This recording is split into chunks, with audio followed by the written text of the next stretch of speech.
Justin Bieber. I'm just in my house, just practicing for a concert. But, oh my gosh, where has the time gone? I need to get my social studies homework done. Come along. It's time to start our social studies unit. Come to me, children.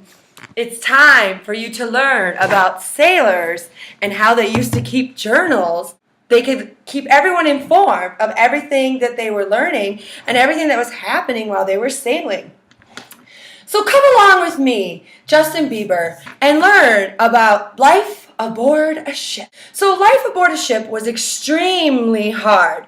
It was a very long voyage, and these sailors faced so many challenges. They were very lucky to make it to land and make it to their destination. They faced problems with scurvy, they faced problems with not enough food, storms, getting lost. Scurvy was the most common disease to affect sailors. It's a vitamin deficiency caused by a lack of fresh fruit and vegetables. And when they would have fruit and vegetables on their ship, they would rot and just be disgusting and no one could eat them. So therefore they all had scurvy. They used to eat dead rats, and a lot of men got sick and died, and you just had to throw them over. The reason we know about all these problems is from the people that survived. So, Justin Bieber here is going to read you all a story from Pedro's journal to show you how sailors kept journals to inform everyone of everything that was happening. So I'm going to read to you a little bit from Pedro's journal. And Pedro was on a voyage with Christopher Columbus, April 3rd, 1492 through February 14th, 1493. February 14th is Valentine's Day. Maybe you'll be my baby, baby, baby, boo. Sorry, I just had to practice a little bit more singing before I got into this social studies. So into the sailor's log. While I'm reading the sailor's log, my teacher, Miss Faust, told me that I need to be paying attention to what the sailor felt, what concerns the sailor had, what hopes the sailor had, what fears, what problems they ran into. So as I'm reading this, I want all of you to focus on those things just like I focus on them. I want to know what the sailor felt, what concerns he had, what hopes he had, the problems they faced. And it's August 3rd. The ship's roster of the Santa Maria has me down as Pedro de Salado, ship's boy, and the captain of this ship, who calls himself Captain General of the Ocean Sea, has hired me not for my great love of the sea, nor for my seamanship, but because I have been taught to read and write, and he thinks it will be useful to have me along. Last night, when I boarded the Santa Maria with 40 others and made ready to begin the uncertain journey to India, I saw my mother standing alone on the dock, wrapped in her black shawl. She lifted her hand to wave. I turned away quickly. I have never been away from our home. I have never been on a ship as great as this one. I dedicate this journal, this parcel of letters and drawings to my dear mother, who has lost so much and who I pray will not lose me as well. Me, her young boy, whom she calls Pedro de mi corazón, Pedro of my heart. We are a fleet of 3 ships, the Niña, the Pinta, with us this morning in the darkness, with no one watching or waving goodbye. We left the harbor at Palos and headed out of the sandbar on the Saltes River.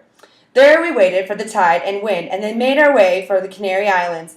We are to be the first ships ever to run a course west to the Indies, Marco Polo's land, where palaces are built of gold, where mandarins wear silk brocade and pearls are the size of ripened grapes.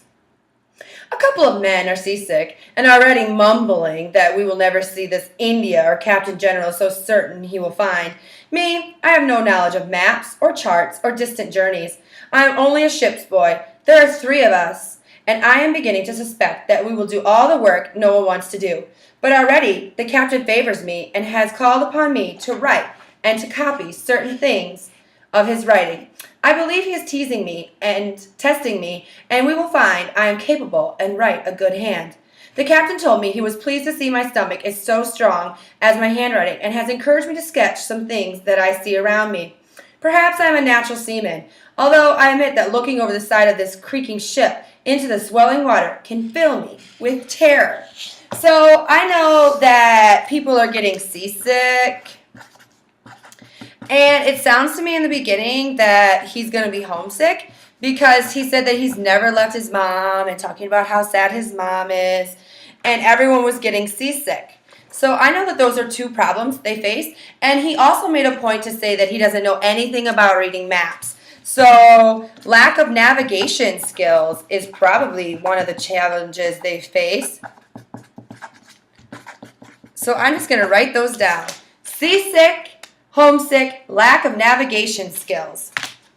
August 7th. God give us good days, good voyage, good passage to the ship. Sir Captain and Master and good company. So let there be a good voyage. Many good days may God grant your graces, gentlemen of the afterguard and gentlemen forward. My mother would be pleased to know that each morning, with the crew gathers on the deck, with the sails and lines rattling and clanking, and the winds gusting above, it is her own dear son who leads the morning prayers. She would also be amused to see the way the captain says his rosary with such a fury as his prayers or orders are carried out immediately. I am learning the names and terms of all things to do with sailing ships. It's just a short time, given the captain's lack of patience and fiery temper. I have learned to pretend that I know what everything means. I nod my head yes to his orders, and then I search out someone who can explain that what I must do. Yesterday, after only 4 days out, the captain was astir because the rudder broke on the Pinta. The rudder is the part that goes into the water to steer the ship, so of course we all had to wait. So I know that ship breaking is a problem because of the rudder. So I'm going to write ship breaking, example, rudder. I went with him to the Pinta, to our ship's small dinghy, to see what was wrong. The ocean tossed and threw us about, and I held on to the sides for dear life, while Columbus and Martin Alonso, the captain of the Pinta, shouted instructions back and forth to each other. We didn't get too close to the Pinta for fear of being crushed after her sides, but we were close enough to see what was wrong, and close enough to see that Martin Alonso was able to rig the broken rudder with a rope. Columbus was pleased for the moment that his captain had come up with an ingenious solution to the problem, and we returned to the Santa Maria. Last night, Columbus wrote in his log that he believes it had been done on purpose, and there were men on board the Pinta who do not wish to make this journey. So that's another problem they face. People that didn't want to make the journey, so they started sabotaging the ship. People didn't want to make journey, leading to sabotage. And then I'm just going to write those down too. Now those ropes on the rudder have all broken in a hard wind. More repairs must be made.